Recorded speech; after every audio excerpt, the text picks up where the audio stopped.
nothing but Klingons down here. Yes, I am straightening me up. And then I'm tilting me. Aldridge. I had you all rat. And, nope. And this, aren't I starting off just like a professional? Oh, yeah. The matter. You are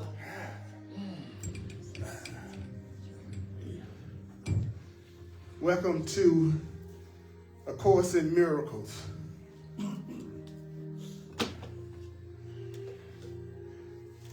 You are experiencing me at the happiest time of my week.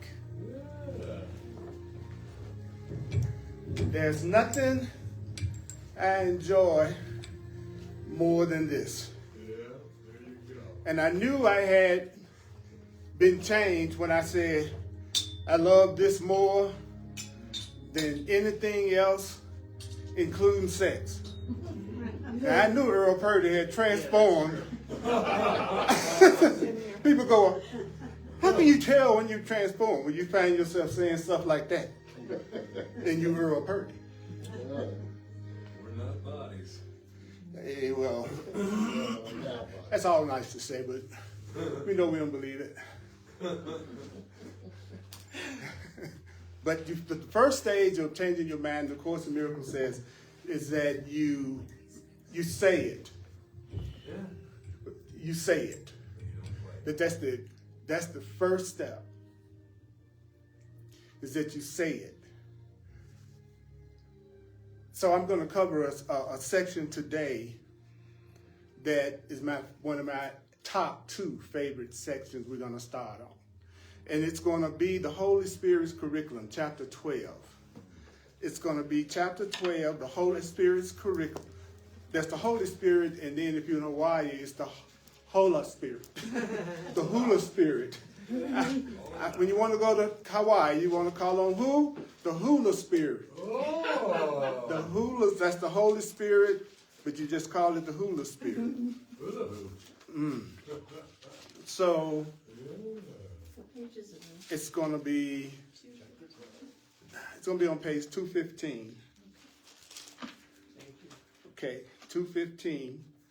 And so we're in the blue book, The Foundation of Inner Peace, for Course in Miracles book.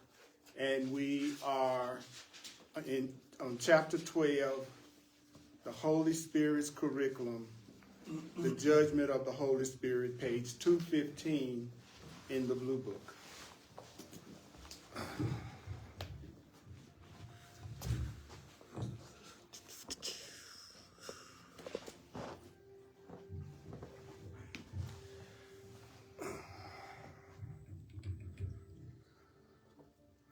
So I would like for you to look around and check everybody out.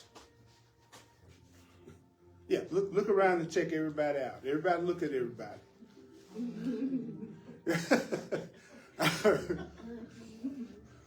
Now give them a sweep. Give them a good sweep. Up and down. Look at them. Look at them. Let me get a little bit more of this light off. It's really bright, so I'm gonna take it down a little bit. I'm not gonna hurt you. Because I can't hardly see. That's like you tripping me. Can't hardly see. Okay. Take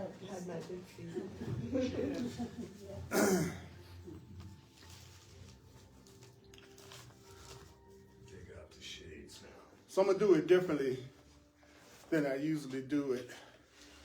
I'm gonna jump right in, and then I'm gonna say the guidelines as I go through it. So when we say, do you know that when the Course in Miracles says the Holy Spirit's curriculum, he says the Holy Spirit is the loving right mind. What is the Holy Spirit? My loving right mind. What's the Holy Spirit? My loving right mind. I'm the divine repetition teacher. I teach through repeating because the Course constantly says repeat. And I also put the emphasis on remembering what I'm saying, not understanding what I'm saying. So my classes have nothing to do with you understanding the truth. So if you're coming here for understanding, you're in the wrong class. Because when you think you have to understand, you slow yourself down and you slow your manifestation down. If you think you have to understand, then you're keeping yourself from having what you want now.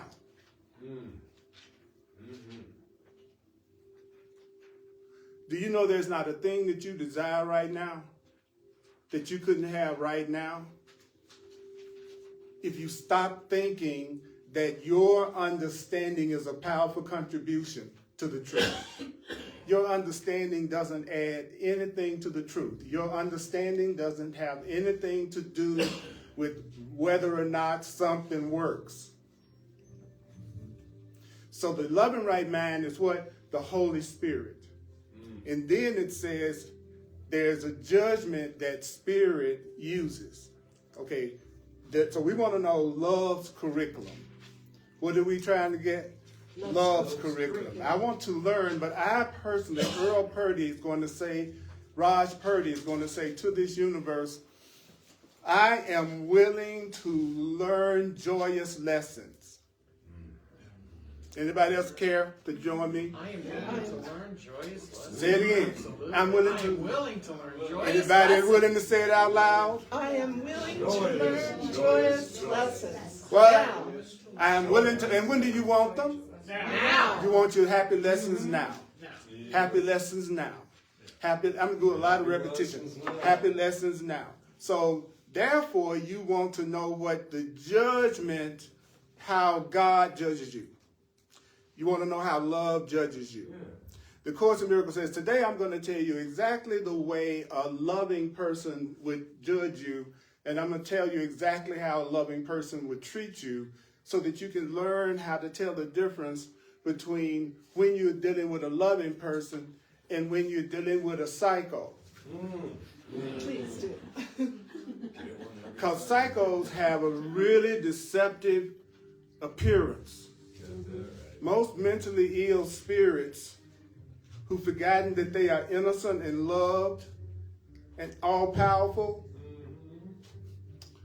they're insane, but I be doggone most of the time they're cute. Yes, indeed. Very cute. Oh, I can't tell you the psychos that I have asked for in my life who looked so good. They were just scrumptious to me. And I know you all probably too spiritual to have had these sort of feelings about things, but so I won't feel alone. With somebody raise their hand who can relate to what I just said. Okay, all right, okay. Then he says, okay, now I'm going to show you how to have judgment that won't hurt you. Because I personally I love this section because I like to judge.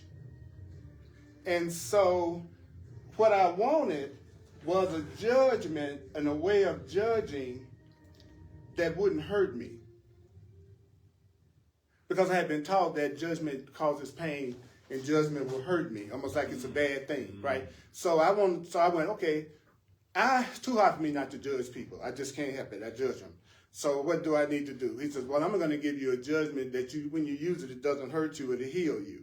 That way it will satisfy your desire to judge all your brothers and sisters, and it will heal you in the process and them too. Would you like to have the right use of judgment? And then I went, yes. Oh, yeah. Okay, so well, let me talk to you then. He says, well, I've been telling you not to make your mistakes real. I'm telling you, don't stop making your mistakes real. Do you know you need to stop making your mistakes real? You think your mistakes are real. Stop making your mistakes real. It's very simple to stop making your mistakes real. I went, what? Spirit says it's very simple. Love says it's very simple to not make your fears real. I'm going to give you some of the Course in Miracles definitions of these words and substitute. Like an error, he says an error is a fear. So you could say, I've been told not to make my fears real. The way to do this is very simple, very simple, very simple, very simple. The way not to make your lack real is very simple. The way not to make your sickness real is very simple. What? It's very simple. It's very simple. Holy Spirit was talking to me today about attitudes to take as a teacher on the way over here. Was telling me the way to be the happiest teacher that I could possibly be. And then it's just one thing after another it told me to do. So the first thing it told me to do, when you go to that class at 1 o'clock today, you got to do two things with the people that come. You got to believe in what you're getting ready to tell them, and you have to believe in the people that's here to receive it. Yeah. So you got to believe in them, and you got to believe in the course. That's number one. Just whatever you getting ready to do, don't you dare approach a person without you truly believing whatever it is that you think is so important that you need to say. And you got to believe in the person that you're giving it to. So he says, then it goes, well, do you know that if you want to believe in error, if I want to believe you're no good, if I want to believe that you all are somebody I should be afraid of, he says, then I'm going to have to make that true. If I want to believe that I can't trust you all, if I want to believe I can't be myself around you all, then I have got to believe it, and then I've got to make it real. I got to make it real. I decided Harlan doesn't like me, then that's my mistake, but I got to believe it. And so the way to believe it is I got to come up with ways that it looks like Harlan doesn't like me. Wow. Did y'all just hear that? Did y'all just hear that? The Course in Miracles says, man, if you spend an hour on one sentence, that would be the best thing you could do for everybody that comes. If they could walk away with just one principle from A Course in Miracles that they would really use the rest of the day and that would change their whole reality. Yes. So it's about remembering and repeating, and also realizing that it's not saying anything that we're not doing all the time. We're doing it this right here. You're judging me right now, and I'm judging you right now. The Course says I couldn't even see you if I wasn't judging you. It's true. Because judgment creates perception. Yeah. Because you have to see things the way you see things.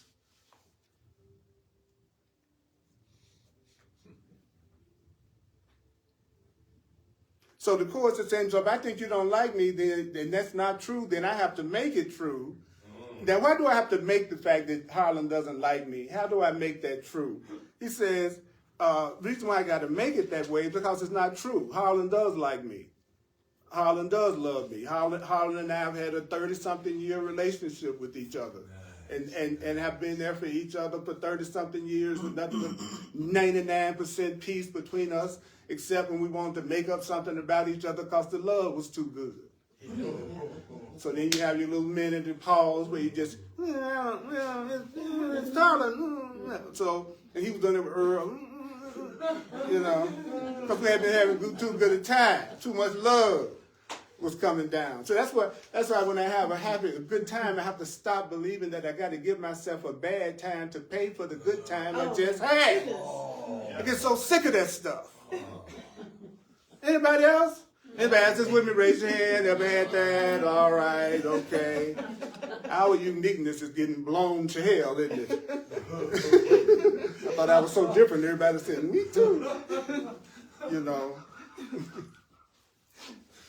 I personally call the Course in Miracles my joke book from God. That's what I call the Course in Miracles, my joke book from love. I like to use real examples because then you can take what the Course is teaching and apply it to your personal life, right? Okay, because this works with anybody. Okay. What's the cool thing about the truth? What's the cool thing about love? Well, the cool thing about truth and the cool thing about love is that truth is real in its own right. Mm-hmm. So what does that mean? If the truth is real, if the truth is real, if the truth is real, if that you are love is real, if that you are spirit is real, if that you are abundant is real, if that is real, then it's real because it's real. And so since it's real, because it's real, to believe in the truth, what's real, you don't have to do anything.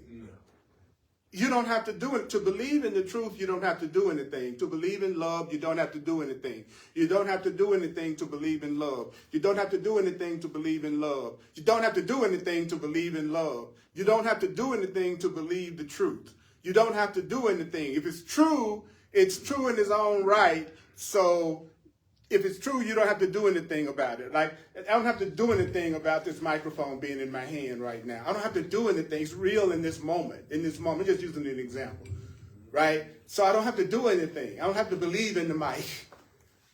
The mic is here. So when something is real, it's going to be obvious to you. And if you're in a relationship and the love isn't obvious to you, then you are having a wrong perception on your part.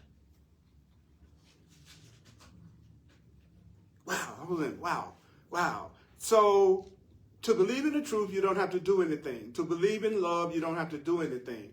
To believe in abundance, you don't have to do anything. To believe in God, you don't have to do anything. To believe in freedom, you don't have to do anything because it's real. So that means there's one thing that you know. Do you know there's one thing that you must understand? There's one thing that you must understand. There's one thing that you should understand. What is it that you need to understand? You are not responding to me directly. You all are not responding to me directly. You are not what? You're not responding to me. You're not directly responding to me. Right now, I know you think you're responding to me and having some type of response to me, but you're not. You're not responding to me directly.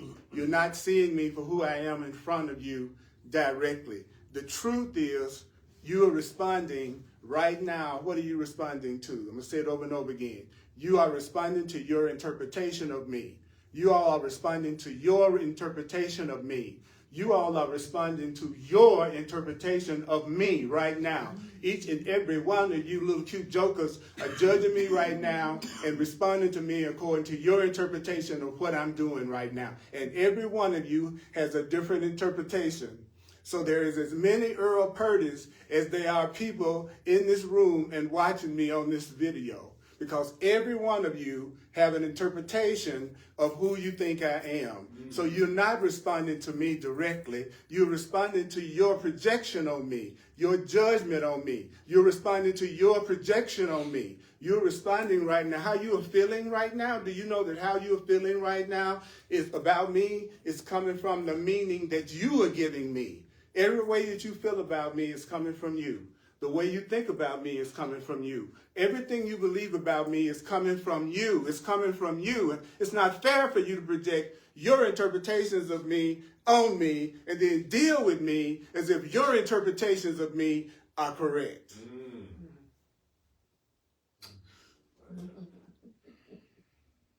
This is paragraph 1, brothers and sisters. This is paragraph 1. And I'm not going to speed ahead until I think I've heard what it said. Okay? I'm not going to speed. That's a rhyme.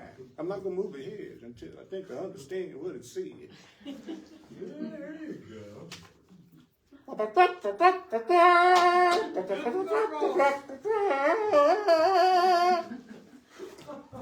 Hear ye, hear ye. Or not hear ye, not hear ye. That's the question. That's the question. But you don't have to believe in anything this crazy black man is saying. You don't have to accept anything what appears to be this crazy black man is saying.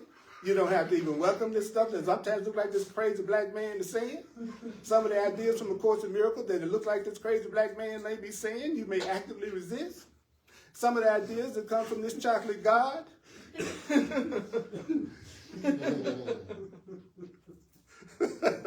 Hey, you're not supposed to be happy ahead of time. That's what you get in the class for, to learn how to be happy. You cheating.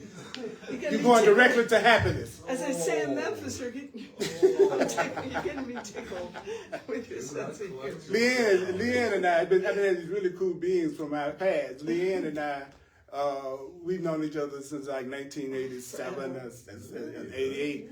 And when I had 86, when I had my spiritual center in Memphis, Tennessee. So when I look at her and think about all the incredible learning experiences and the joy about friendship, You know, it's like, it just feels like you're home. I feel home. Yeah. No, I feel like you're home.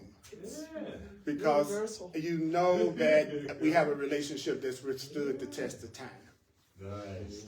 We loved each other in all the different various forms and guises that we've come to over I the know years. the good stuff. And thank God you were there to tell me I was innocent about some of the stuff I did. Well, that You know. goes two ways. That goes two ways. That's right. See, that's what A Course in Miracles calls a holy relationship. A holy relationship is simply a relationship that you are not trying to make that person feel guilty. It's just that simple. It's a relationship where the person is not trying to make you feel guilty. The Course calls that a holy healing relationship. Notice it didn't say whether it was polyamorous, open, closed, between what and what, and none of that. It just says you're in a relationship where you're supporting each other and not feeling guilty and making each other feel guilty. You're in a relationship that the purpose of that relationship for you and that person is, I want to help you see yourself as innocent and sinless and beautiful and guiltless. And when you forget, because you're criticizing yourself, condemning yourself, seeing yourself as whatever, you're not feeling good about you, and you're putting yourself down, I have a holy relationship. So what I'm going to do when you're being that way and sad is to remind you of your value. Give you a safe place to get it off without me trying to correct you and fix you with my wisdom. Okay, but be a safe space for you to express exactly what you feel, exactly how you're feeling, without me trying to fix or correct it, because I trust that behind your fears, behind your ego, is your true loving self that the Course would call the Christ. So even while you're afraid, I'm believing in the part of you that's not afraid for you, because you've temporarily forgotten the part of you that's really beautiful. How do I know? You're saying dumb stuff about yourself. You're saying unloving stuff about yourself or someone else. So I can always tell when somebody's gone to sleep around me. They've gone to sleep around me the minute they started judging and condemning anybody, anything around them. Then I know I'm no longer dealing with the real person. Now I'm dealing with their ego. And then my job while I'm sitting at the table with them is just to remember the truth about who they are and be a safe place for them to express whatever they need to express right then. Because the minute I'm talking to you, it's like you talking to me like I'm not you, and I'm not connected to you, and I'm talking to you like you're not me, and you're not connected to me. Then in that point, I know I'm looking at you through my fear. I'm looking at you through my ego. So every word that comes out of my mouth is going to be based in a lie. Because everything I say to you, I'm going to be coming from the place that there's a you over there and a me over here, and we're not the same. So the minute a person goes into seeing me as a body and seeing me as different from them, they don't know I'm aware of what's going on, but I know then how to respond to that person. Because if they are asleep, it doesn't matter what you say, they're not going to hear you. So you just shut up and be open and receptive and let the person talk while they're around you. And so that's the Course is saying that's what a loving man would do. Because to believe the truth, you don't have to do anything. Understand you're not responding to me directly. You all are responding to your interpretation of me right now. And the way that I interpret Harlan is going to determine the justification for my response. If I interpret that Harlan doesn't like me, I'm going to respond as if Harlan doesn't like me. If I feel like Harlan does like me, I'm going to respond like Harlan likes me. So I'm responding to my interpretation, and I'm using it as a justification to tell me how to respond to Harlan. Y'all let me know when I lose you. And it's okay if you go to sleep. That's the other thing the Holy Spirit told me. He said, if people go to sleep, just try to create a safe place for them to go to sleep. I said, what? He said, yeah. He said, do you know that person? A person is never more vulnerable than when they're asleep. The fact that somebody will actually go to sleep in your class, that means they feel safe. They feel safe. They feel totally and completely safe. Their ego is asleep and snoring, maybe. Okay, the ego, the part of them that doesn't want to hear the truth, is going to sleep. So what you do is, I bless you. Don't ever feel guilty about going to sleep in my class or listening to one of my classes. Okay, we're going to throw that out today. And if you want to come sometime and just bring you a friggin' pillow and a blanket and lay off in the back, I swear to God, it'll be okay with me.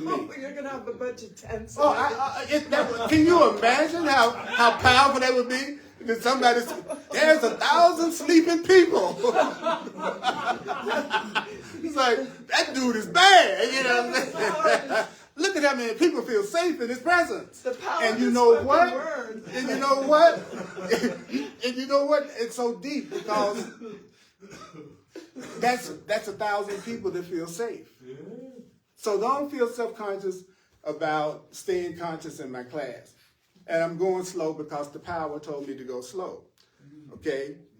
Now, why is it, now I'm going to keep using Harlan, right? So if Harlan and I even have any residue of stuff we need to forgive, we're doing it today. Yeah. You see what I'm saying? I know he gets me, right? Because there's no accident I chose him, even though I thought it was. It was like, wait a minute, 30-something years, I might have a few things. Because the minute I want to separate from a person, I'm going to remember everything that I think they've done to upset me. Oh my goodness. So that it'll justify my getting away from them. When I could just go, I choose to get away from you. I don't have to make you an ugly, horrible person in order for me to justify leaving you. I could just leave you and tell you why and want you well. I don't have to make you the bad guy so I can be the good guy so I can feel good about leaving you. You don't have to go through that when you're a loving person. Loving people, they don't do that. They don't need to make up an excuse to do what they want to do. They just do it. So That's I go, true. That's so he says, that's why analyzing the motives of others is hazardous to me. If I'm trying to analyze where Harlan is coming from, he says that's hazardous to me. That might hurt me. When you're trying to figure out where somebody else is coming from, it can hurt you. When you're trying to figure out where somebody else is coming from, what their motives are, it can be hazardous to you. Yeah. I'll say it again. Trying to determine what other people's motives are can hurt you. It's hazardous to you. Trying to figure out where I'm coming from and what my motives are is hazardous to you. If I decide Harlan is trying to hurt me and attack me, if I decide that if I get close to Harlan, he might desert me, and especially being the black dude and he the white dude that says the next line, which is so funny, if you decide that someone's trying to enslave you. Isn't that deep? Isn't that deep? Wow. Wow. So if I decide that Harlan was the massa, I got some grievances. I picked a lot of cotton. Me and Harlan working this out today. But the truth is reincarnation is true. It's probably just the opposite. I was the white master and he was the black slave. What? Yeah, that's the way it works. That's the way you always get a chance to experience at some point what another person is experiencing through their point of view because they're you too. See, none of this makes any sense if we don't realize we're one. Nothing I'm saying is going to make any sense if you all don't, for an hour, pretend that you believe we're one self. For just an hour, pretend we are not separate and different from each other. We are the same and the same being. It'll change our whole class. Thank you. Right? So he's saying, if I decide that Harlan's trying to attack me or desert me or enslave me, then I'm going to respond as if Harlan has done that. If I think Harlan doesn't like me, I'm going to respond like Harlan doesn't like me. If I judge that my mama didn't like me, I'm going to respond to my mama all the time like my mama doesn't like me. If I believe my parents didn't trust me, and I believe that's their motivation, then I'm going to respond to that interpretation of my parents all the time. So, and that's what he's saying. If I respond to what I believe about Harlan more than what's the truth about Harlan, then it's going to make my negative feelings about Harlan real. if I want to believe Harlan has to be the way that I feel like he is, then I'm going to respond to Harlan as if he's that way. And then that's making his error real to me. Like I think it's his error, and now I think it's real because I've interpreted it, and I feel like the interpretation is true, so I'm responding to him as if he didn't really like me, so now I've made Harlan not liking me real. And then I wonder how I end up in a world where people don't like me. He said, well, because you are making it real. You're the one responding to the way you're judging and seeing people, which is making you feel like maybe you're not enough or people don't like you or they're mistreating you. And then you're going to respond to them as if they really are doing the thing that you've decided that they've done. So now you have been the one that made the thing real. Oh. So even though, notice I didn't even talk to Harlan. Oh. I've gone through all this stuff about how I feel about Harlan and how I'm going to treat Harlan and how Harlan feels about me. I was going to word to Harlan. Could it be that we're all like that is so deep that we do that. Do y'all see that? Yeah. Am I talking about something that you all don't see? No. Oh, I totally get it. Do you totally get it? Oh, yeah. Okay, now even the way that you're feeling right now in this moment, you're still the one that's responding to the interpretation that you're giving me. At any point, if you don't enjoy me, you're responding to your interpretation. You're not responding directly to me. I'm enjoyable. You are definitely not. Yes, I'm enjoyable. So, and if I'm enjoyable and I know what I am, then the way you respond to me just tells me more about you than it does about me. So happy to be here. Right. It's deep. But then the spirit turns around and said, now, you got to realize now there's nothing about your happiness that ever has anything to do with anyone else. What? There's nothing about your happiness that ever has anything to do with anyone else, ever. What? Your happiness is in no way created by anybody else at all, ever. Your happiness never, ever comes from anybody else. Nothing, no love, no joy, no peace, nothing you're going through, nothing you're feeling is coming from anybody else. There's nothing that you're feeling or have ever felt but your feelings. When I say I love you, I'm talking about my feelings about you. I'm expressing my feelings about you. And then that love is going through me, and that love feels so good. Good. And so I said, oh, you love me too. Because I'm going to want to project that love. I'm going to want to extend that love out. Have you ever seen someone that looked like they was in love with you, but you weren't in love with them? Mm-hmm. You ever had that experience where somebody was more interested in you than you were interested in them, and they were seeing something in you that they were totally in love with because they told you? You weren't feeling it at all. So it meant they were seeing somebody that you didn't even know. They're seeing something in you that you don't even see. Because they go, oh, you're beautiful. Oh, you're wonderful. Oh, I desire you. Oh, you're supporting to me. Oh, I feel so much love for you. And you're not even feeling it. So what are they seeing? So there must be something in me that's capable of making other people happy. Because people will seem like they're happy around me even when I don't feel particularly good. Have you had that where you don't really feel good, but it looks like the people around you are having a good time being around you? Yeah, right. Well, the Course in Miracles is answering that question, why that seems to be so. There's something inside of you that can please another person that you're not using to please yourself. There's something inside you that you're using to make other people happy that you're not applying to yourself. You gonna show us that? That's right. That's right. See, the truth in you is that you are love. And since you are love, then I don't have to do anything. No.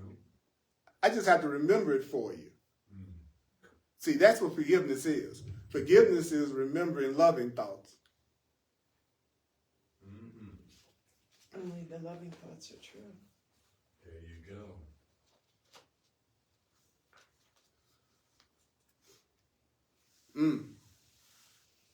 The good stuff. The good stuff. So bring your pillow. Bring your blankets. Don't tell all your friends, right?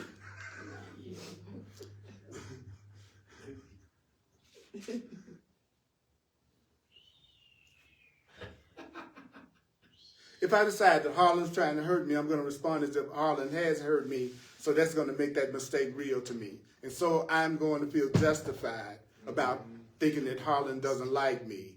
And by believing that, I'm giving it power. Believing that Harlan doesn't like me is giving Harlan doesn't like me power.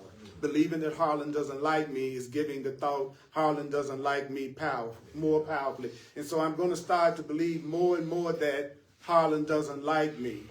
And so I will overlook the truth. And what is the truth? I don't really know what Harlan is thinking or how Harlan actually feels because I haven't asked him. So then I'm overlooking the truth.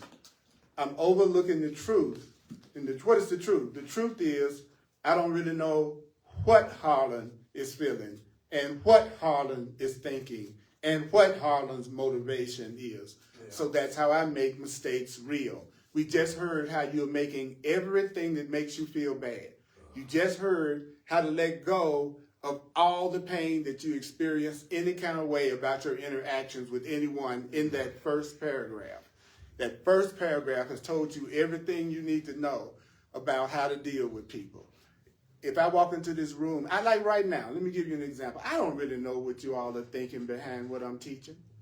I don't really know what you're focusing on. I don't know if you're focusing on what I'm saying or something you're going to do later or something that's important to you or analyzing what I'm saying or judging what I'm saying. So then I'm going to be tempted to interpret you all's motivation. And then I'm going to deal with you as if what I've told myself about you is true. So I'll be the one making myself feel good about you or making myself feel bad. You all are not involved. You're the least involved in the way I feel about you. Wow. You are the least involved with how I feel about you. And that's true of everybody you know. I just judge everybody and believe what I'm telling myself about them is true, and then I react to them if they are doing exactly what I think they've done. And then I make that mistake real to me. And then I overlook the truth, which is that they haven't done, in most cases, they haven't done anything to me.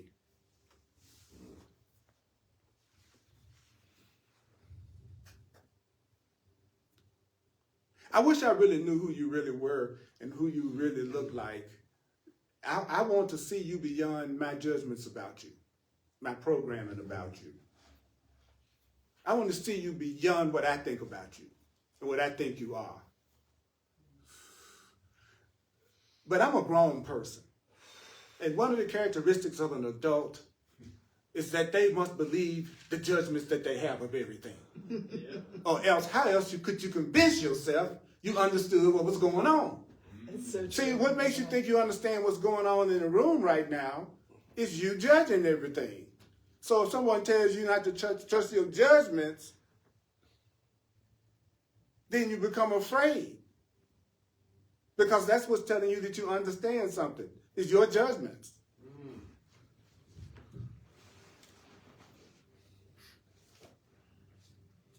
I bet you that you probably are relating to me right now as if I'm a body, that I'm a man or a body sitting up here named Earl Purdy. I bet you anything that, what'd you say? At least a slave. Yeah, at least a slave. At least a slave. You'd be good now, Harlan. See, things you have transcended can never offend you. See, I've transcended thinking of myself as a slave or as even a black man or as even a man at all after 43 years of studying the course. Yeah. Thinking that I'm a man named Earl Purdy is the most limiting idea that I could possibly come up with. Why in the world would I want to identify with him as being my full identity? He thinks he's a man that's going to grow old and die one day and has to be on the lookout for one thing after another to see if he's safe. Mm. Hoping he can get a few special scraps of specialness in some little special relationship where somebody's there for you as long as you act right. Going to a job, you know what I'm saying? It's like, why I want to be Earl Purdy? And then there is no real Earl Purdy. Now what was it? No, because everybody's got a different idea of who he is. He's an idea, and everybody's mind. And then yours too. You got ideas about who you think you are. So Earl Purdy is a concept. I went, woo, It's deep. woo, woo, woo. Concept. Woo. So you really don't know what's going on, Earl. So what you're going to do is you're going to interpret the motivation of everybody around you, and you're going to deal with them as if they're what you think they are, so that you can convince yourself you know what the hell is going on. And the truth is, you don't have the slightest idea of what's really going on. You're making up things so that you won't be afraid. And this was all before breakfast. He's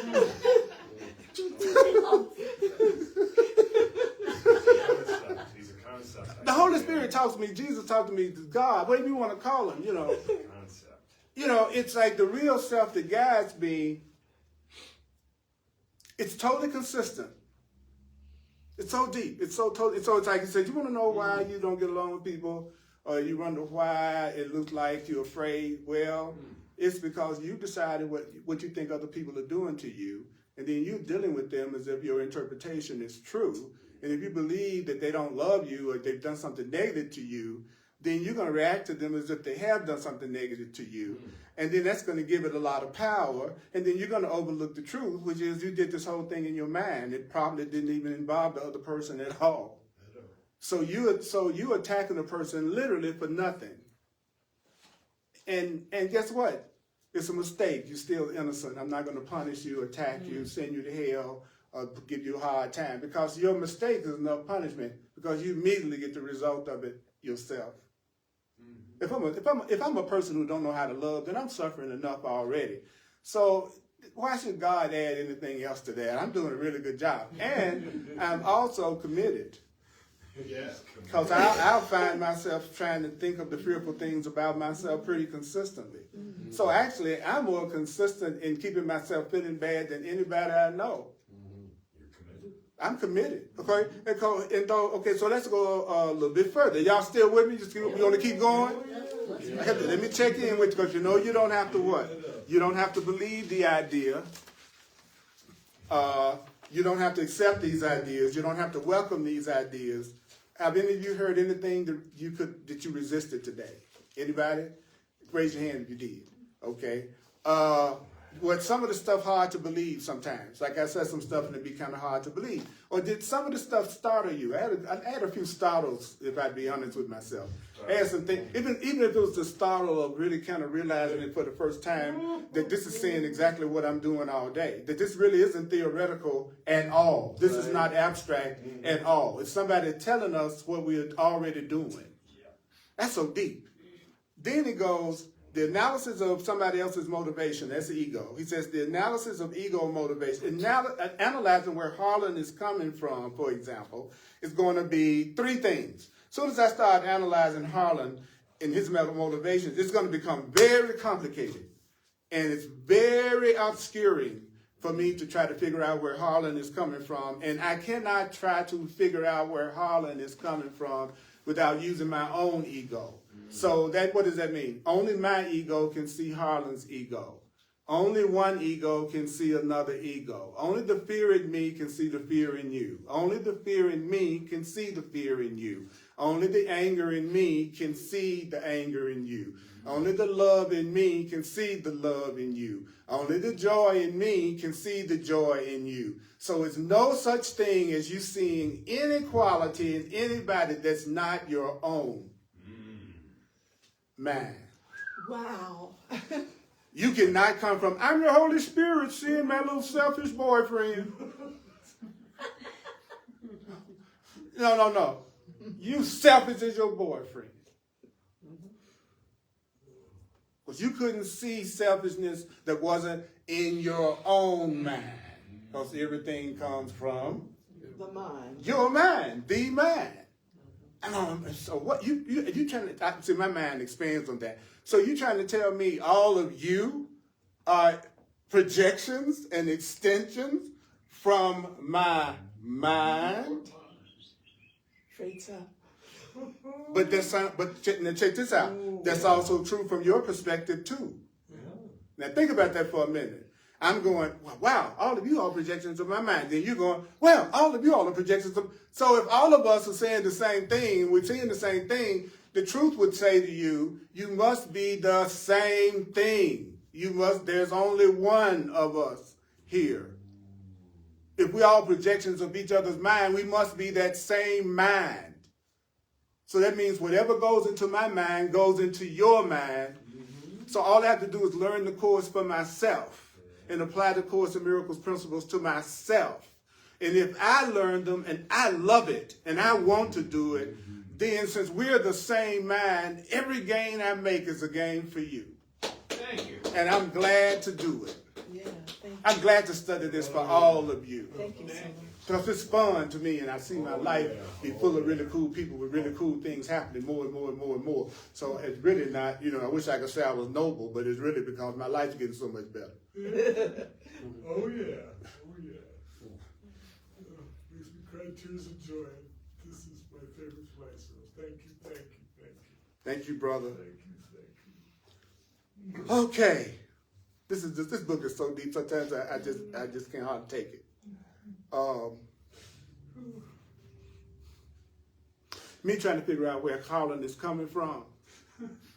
I got to be in my own ego and fear to try to do it. I'm already in my wrong mind to try to figure out where Harlan is coming from. I'm already in my wrong mind. I'm already wrong as soon as I try to determine somebody else's motivation and where somebody else is coming from.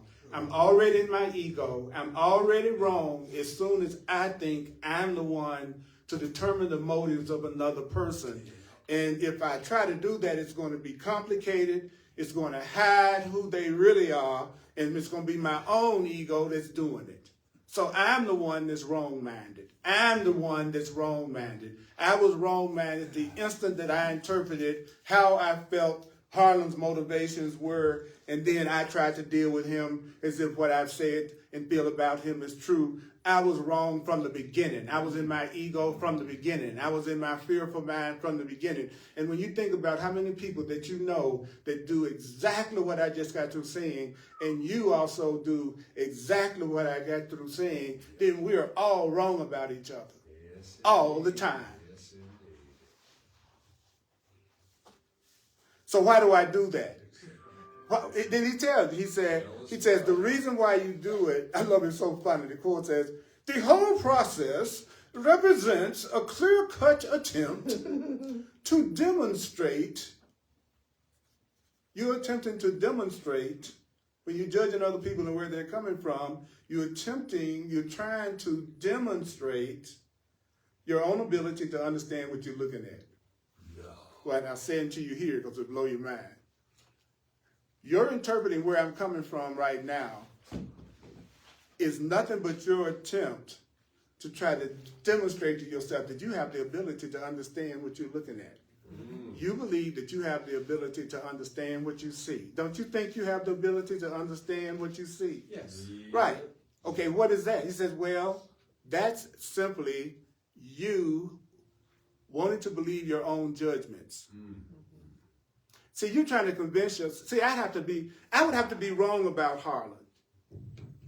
I would have to go to do what this is saying. And if I was feeling that he didn't like me, I would really have to be willing to be wrong about Harlan to get out of this dilemma. Because you see, what I've been doing is I've been trying to convince myself that I understand what I'm looking at in Harlan. I'm trying to convince myself that what I'm seeing in Harlan is true. And so when the Course says you do that, it's just because you're trying to convince yourself that you understand what you perceive. We're always trying to convince ourselves that we understand what's going on. That's what we say. Well, I need to understand what's going on. And the Course is saying that's what I know. That's your problem. You're always thinking that you need to understand what's going on, but your mistake is you based it on the interpretations that you are giving to everything and your judgments of everything, and your judgments might be wrong as hell. The way I feel about Harlan could be wrong as it could possibly be. And then I'm going to deal with him as if what I'm saying is true about him, because I still want to believe I have the ability to judge Harlan. And I want to trust that I have the ability to judge his character. I want to believe I can trust my own judgments. And this book was saying that, and I said, wow, that is so deep. That is what we do. We're constantly trying to It might not apply to you. It applies to whoever it applies to. But the truth applies to everything. So I know it applies to you, even if you think it don't. I don't care. Okay. Every one of us knows that we're interpreting each other right now and then responding to the interpretations that we're giving each other. Every one of us knows that that's what you're doing right now, is you're judging and interpreting what I'm saying and giving it meaning, and then you're going to react to me according to what you see in me. But the cool part is that the Course is saying you need to answer the question, why am I doing this? Well, yeah, why am I judging Harlan the way that I'm judging Harlan? Why am I doing this? What is my ulterior motive? And this Course just said to me, your ulterior motive is you're trying to convince yourself that you have the ability to understand things. You're trying to make yourself think you understand what's going on in your life. You're trying to convince yourself that you understand what's going on in that relationship. You're trying to convince yourself you know what's going on in your relationship to God. He said the only thing that everybody's doing all day is trying to convince themselves that they understand what's going on. They're using their own judgments to do it, and then they're dealing with everybody as if their judgments are correct and making their mistakes real, especially if the way they're feeling is distrustful and fearful of everybody. So you have war. Hmm? And so you have war. And so you have war. Now, why shouldn't I feel good about hearing this? Why is it that I can feel a little weary and feel a little drained instead of jumping up and down? The Course says that that's the way the truth affects you when you first begin to feel it, is that it can make you feel a little weary because the whole foundation of the way you look at things is being shaken. Yeah, so it's going to make sense if all of a sudden the way I've been looking, because think of how many people that I mistreated thinking that they were the way I made them up to be. And I treated them like they were the way I made them. They could have been full of love for me and caring for me and wanting the best for me. And I made the decision out of my guilt or fear or whatever that they were trying to hurt me. And then I dealt with them as if they were trying to hurt me and made the mistake real to me and created a lot of fear and separation between us. But the truth is they could have just been loving the stew out of me. They could have just been feeling really, really good about me. But I was too busy trying to convince myself that I could understand where they're coming from. And I should have known I was wrong because I was mad. Yes. That was my first clue that I was God coming from my loving self, is the cannon in my hand. The AR-22 might have been a clue. I wasn't seeing something about them correctly.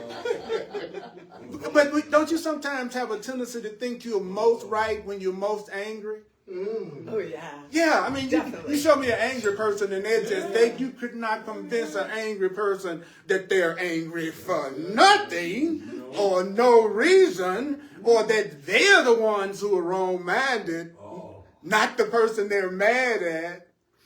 So that's why when you begin to wake up spiritually and you see people becoming more and more violent, that which means they're becoming more and more asleep. Then it's not about talking to them. It's about remembering who they really are for them and making sure that you don't present a threat. Right. That you are safe and you are a safe person and you are going to be someone that's not going to want to hurt them. That's how you get balance out your life. That's true. Or the possibility of it. That's true.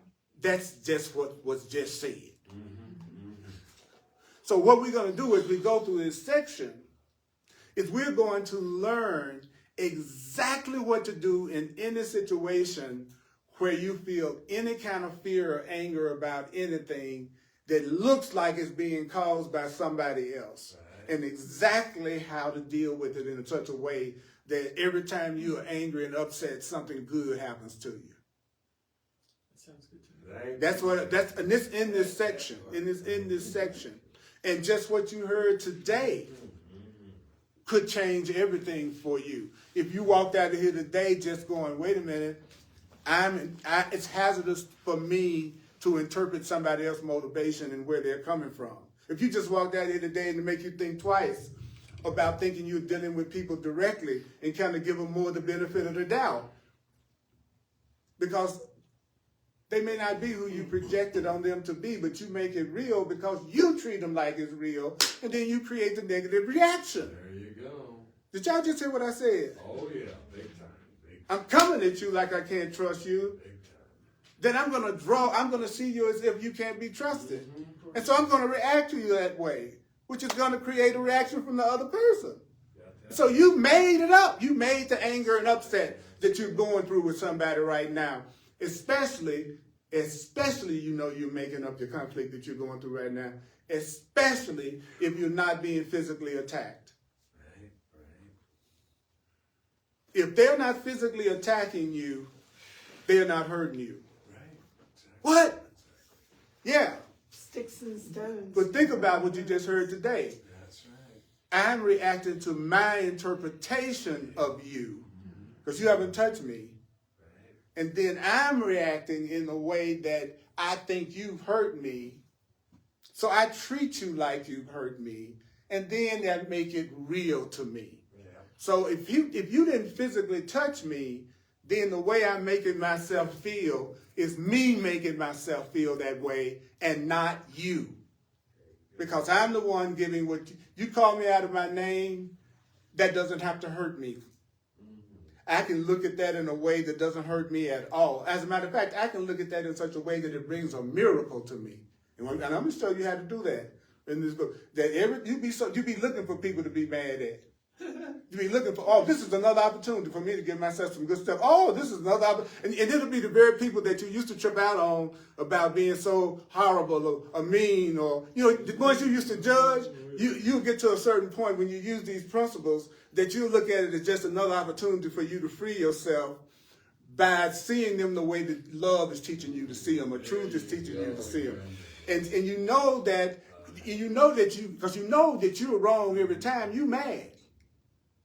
That's the other thing. You'll get to the point you know that your perception is distorted every time you're angry, sad, any of the so-called negative emotions that you're having. They're not really negative. They're just getting you in touch with when you're wrong. And you're telling yourself something that's not true. Your so-called negative emotions are your lie detectors. How do you know you're lying to yourself? You feel guilty, you feel ashamed, you feel angry, you feel sinful, you feel like there's a lack, you feel like there's a sickness. You're believing, you're having something that's not giving you peace. And if you're experiencing anything other than peace, it means you're telling yourself something that's not true. You're responding to your own interpretations and then dealing with your life as if your interpretations are true so that you can convince yourself that you know what's going on and you don't know what's going on. And the sooner you realize you don't really know what's going on, then the sooner the universe can come to your aid and give you the happiness that you want to have today, right now. So I'm going to stop here. And do one little thing at the end that'll be a minute or so to kind of bring us together. Wow. So what do? I'm going to see you and everything you do as either an expression of love or I'm going to see my judgments about you as being a call for love. That's what I'm going to do. Every time I judge any one of you in a way that it makes me feel like you don't love me or you're not safe for me, I'm going to see that as a call for love, a call for the truth. I'm going to see it as this is a chance I need to remember what this freaking book told me last Sunday. And I need to see this person who looks like they're irritating me, but it's really me responding to my own interpretation of them that's irritating me. It's only me responding to how I'm seeing them that's making me feel the way that I feel right now. But I don't feel good. I don't feel good. So what do I do with that feeling? And they don't seem like they're cool people. What do I do about that projection? See that projection as a call for love. See that projection as a call for God. See that thing that's upsetting you as an opportunity for you to remind yourself of the truth and that you're going to be loved, and you're going to be protected regardless of how you react. Even if you react in a violent way, in a crazy way, you're still going to be loved and you're still going to be corrected. And if you respond to your interpretations in a joyful way, a happy way, you're still going to be loved. You're still going to be protected because you are loved by a love that can't not love you no matter what you do. There's a love that loves you no matter what you do. There's a love that loves you no matter what you think you are ashamed of. There's a love that loves you no matter how guilty or afraid or in lack or in sickness you may think you may be. No matter what interpretation meaning that you give yourself that you're reacting to. There's a love and a truth, and the love and the truth, and the love and the truth is going to come to your rescue. I don't care what you do. I don't care what you do. You can't do anything that's going to keep you from having God's love, the universe's help. You're always going to be helped. You're always going to be rescued. You're always going to be rescued. You're always going to be lovingly corrected no matter what you do and no matter who you do it to. It's true. And I need to hear that Thank you. to help me forgive what I think of as my own sins and my own guilt and my own mistakes. I think I'm more honest to look at my stuff if I think I'm not going to be punished for it. I think I'd be more honest with myself if I thought I wasn't going to be punished for whatever I find out about myself. You'll never know a person who doesn't feel safe enough with you that they feel like they could share all of themselves with you. That's so true. And a person's not going to feel safe with you if they try to tell you any little thing and then you go off and you're attacking them for it. That's what Spirit told me. You want people around you to be honest, be safe. Be safe out there. So, I'm going to pass the love offering bag around for those of you who feel led to share with me in a financial way. Those of you online, as a full-time teacher of the course, I also appreciate your gifts. And if you'd like to share with me, you can use Venmo or the Cash App or Zelle or Square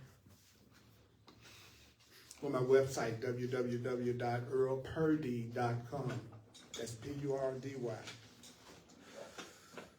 Earl Purdy at earlpurdy.com. I'm available for one-on-one sessions that are called clarity sessions. And what we do is I show you how to apply the truth principles in the course to whatever the situation is that you think you're going through so that you can have a resolution and more peace about it. There's not anything that you're going through that there's not another way to look at it that could give you a solution and more peace about it. In my clarity sessions, that's our goal, because you can't bring something to me that the Course in Miracles has not addressed, and I have not learned how to help a person apply it to the personal situation that you're in. So if you want to stay in pain, don't call me.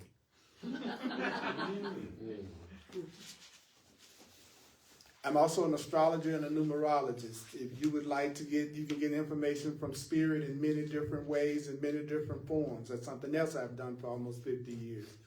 I can let me also share with you in that way and give you a reading.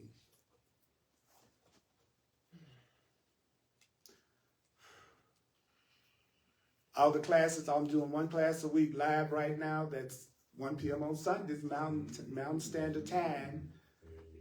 Here in Denver on the Earl Purdy page on Facebook. Thank you, those of you who take the time to actually be live with me. It takes effort to be here live. Same thing for you all that have come in person to actually take the time to come here. I'm grateful. I don't take that lightly. And I know you're the perfect people to be here. I know that there's no one absent that I really need. There's not a person in your life that you need that's absent. If anybody in your life that's absent right now, you do not need them right now. Thank you. What did you just say, Earl? No one is absent that you need.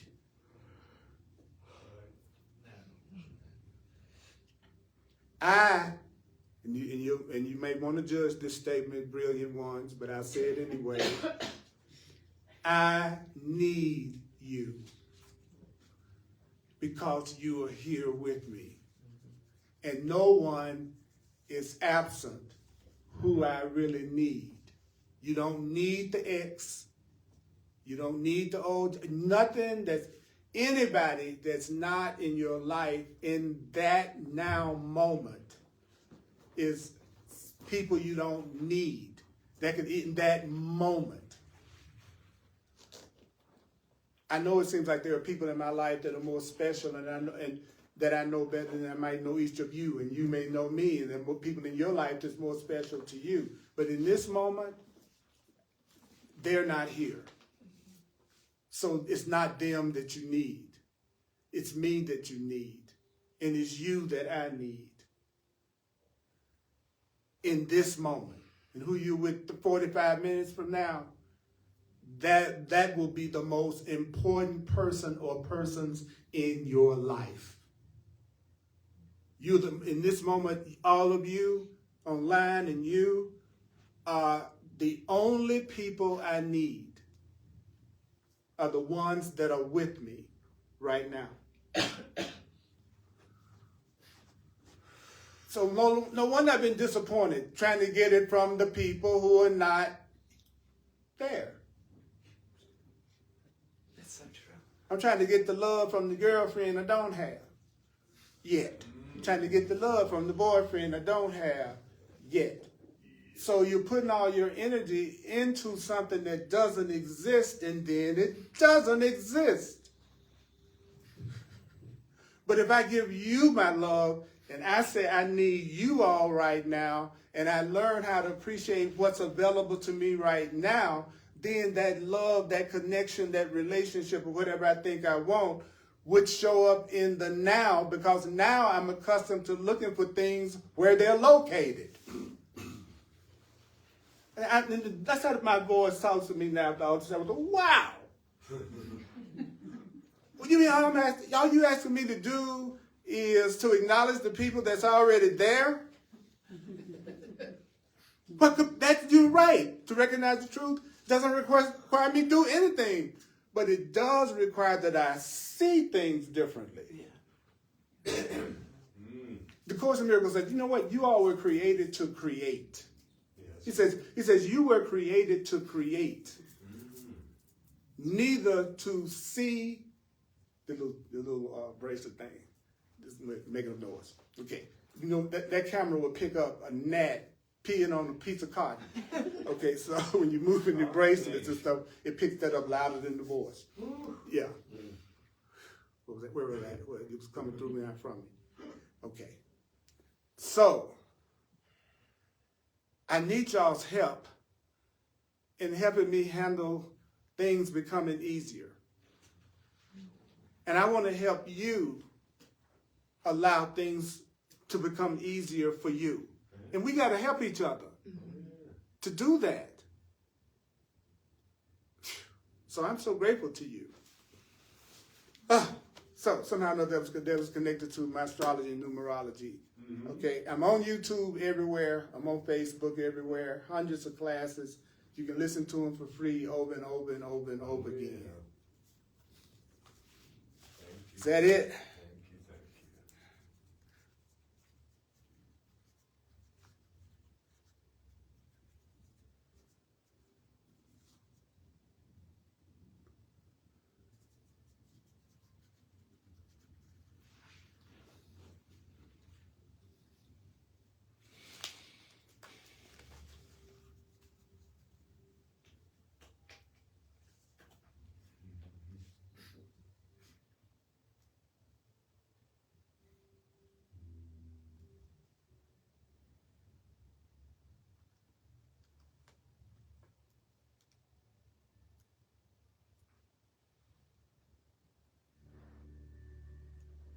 Thank you.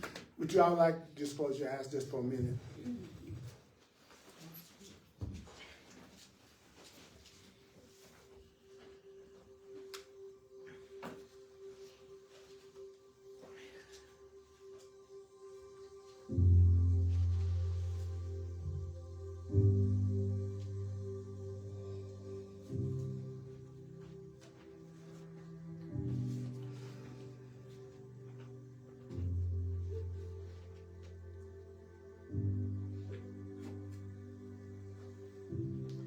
It's very simple.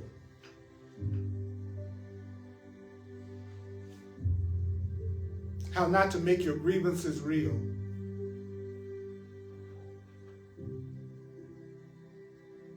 Tell yourself that to believe in the truth, to believe in love, you don't have to do anything. To believe in love, you don't have to do anything.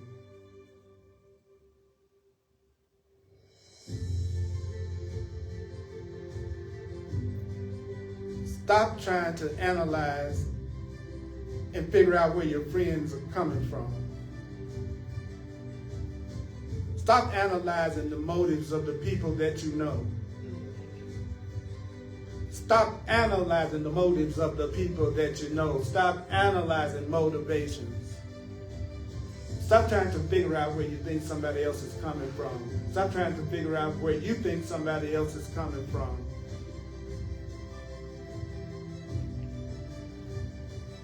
Because when you're trying to figure out the motivation of somebody else, where somebody else is coming from, that's hazardous.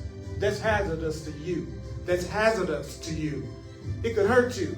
Trying to figure out where I'm coming from, trying to analyze my motivations, trying to figure out where I'm coming from can be hazardous to you, because if you think I'm trying to hurt you, or something that I've said today is trying to hurt you and not good for you, then you're going to react as if I've really said something that's not good for you or trying to hurt you. And that's going to make the error that you're making up seem like it's real to you. It's going to make what you're telling yourself seem like it's real to you. Whenever you believe the interpretations and judgments and motivations that you put on other people, it's hazardous to you, because you're going to respond. You're going to respond as if what you think that person has done, or what you think that person is feeling or treating you, you're going to respond as if it's true, and that makes it real to you. And when you make that pain and that anger and that upset, if that's what you're projecting, when you make that real to you, you're going to overlook the love. You're going to overlook the love. You're going to overlook the truth. And you could be surrounded by love and abundance and healing. It could be all around you. But you're so busy looking and believing what you are telling yourself about that person, and then responding to what you're telling yourself about that person, that you don't recognize the truth about that person anymore, and then you don't see what you would think of as nice, loving people all around you. So to interpret where somebody else is coming from, trying to interpret somebody else's motivation, is to give it power. And if you've given your fears power, you're going to overlook the truth. But there's another interpretation that you could give. I could tell myself that Harlan is expressing either love or a call for love. But that's the only two things that's happening. I'm either seeing love in him, or I'm seeing a call for love in him. That's the judgment that's true. And if I think I see love in him, and if I think I see a call for love in him, then I'm going to respond to him as if he is loving me, or if he is having a call for my love, because that's the motivation that I'm now interpreting that he has. The motivation of either loving me, or he's calling for the love of me. And that interpretation of motivation, I'll make that interpretation real, and I won't have to do anything, because the love will be real. So stop trying to convince yourself that you understand what's going on by using the judgment that you are using when you're most upset. When you're most upset is when you're not seeing clearly. When you're most upset, you are wrong-minded and not seeing clearly. So then tell yourself, I don't understand anything I see. How do I know I don't understand anything I see? Because I'm afraid. Because I feel angry. Because I feel separate. How do I know that I'm actually seeing and understanding at a level that is true? Then I see things as either love or call for love. I see the only thing that's going on is either love or a call for love, that there's nothing else happening but the expression of joy and peace or a request for joy and peace. When my perception is correct, when I do understand whatever I'm looking at, how do I know that I understand what I'm looking at? I'll know I understand what I'm looking at because I'll have a profound sense of inner peace.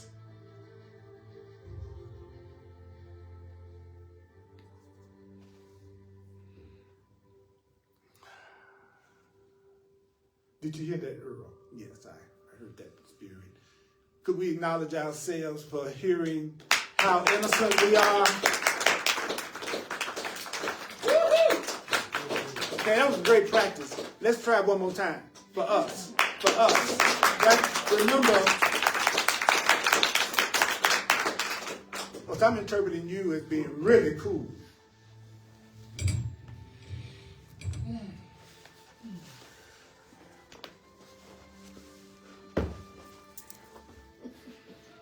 I'm telling y'all something.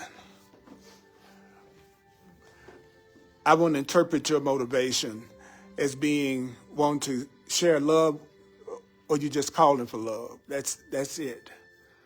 That's it. And I want to see your call for love. And I want to recognize your call for love.